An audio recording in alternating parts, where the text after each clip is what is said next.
Bəli, şübhəsiz ki, İslam barış, sevgi dinidir. Lakin vəziyyət dəyişdikdə Allahın başqa qanunları, əhkamları dövrəyə girir. Biz amma bunu başa düşmək istəmirik. Hər kəs İslamı özünə uyğun fərqli rənglərə boyayır. Elə ancaq çiçəkdən, böcəkdən danışırlar. Bu dünya sadəcə çiçəkdən, böcəkdən ibarət deyil ki. Heç kəs özünü İslama uydurmağa çalışmır. Hər kəs İslamı öz nəfsinə uydurmağa çalışır. Elə ona görə də biz bu gündəyik.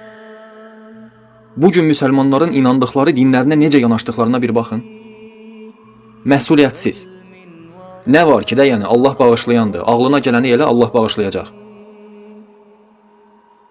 İnsanlar bugün İslamın vacib şərti, Allahın əmri olan namazı qılmadan İslamda yaşadıklarını düşünürlər. Bir söz deyəndə də az qalırlar adamı parçalasınlar. Deyirlər, sən nə danışırsan, güzəşt var. Allah bağışlayandır, Allah mərhəmətlidir. Namaz qılmır, güzəşt istəyir. Araq içir, güzəşt istəyir. Zina eləyir, güzəşt istəyir. Sübhanallah, siz nağıllar aləmində mi yaşayırsınız? Bu dünyaya nə üçün gəldiyinizi unutdunuzmu? Baxın, sizə bir misal gətirəcəm. Haqqınızı halal edin. Deməli, bizdə Sidneydə 100-dən yıraqlar hər il parad keçirirlər. Döyülürlər, söylürlər, amma yenə də onu eləyirlər. Bu, onun inandığı şeydir. Görün, inandığı şeyin üstündə necə möhkəm dayanır.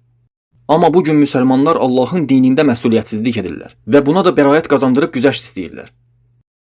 İslamı qəbul etdikdən sonra əlində olan ən gözəl şey dinindir.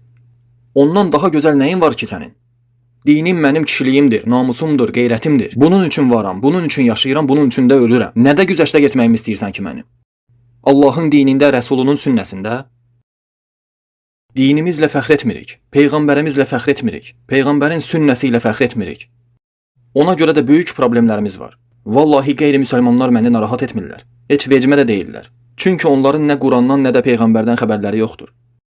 Amma biz, özünə müsəlmanam deyənlər, Qur'anı eşidib Rəsulunun xəbərini alanlar, adları da Muhammed, Əhməd olanlar məsuliyyətsizlik edib güzəşt istəyirlər.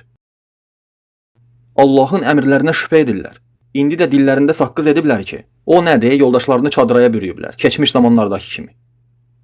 Sual verirəm, kişi sənə. Sənin üçün qiymətli olan bir şeyi sən harda saxlayırsan? Bax, pullarını, qızıllarını harda saxlayırsan? Pəncərənin üstündə gələn-gedənin görə bildiyi bir yerdə mi qoyursan?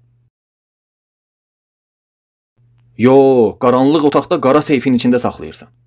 Onda bunu da qulaqlarınıza sırğı eləyin ki, bizim yoldaşlarımız puldan, qızıldan daha dəyərlidir bizim üçün.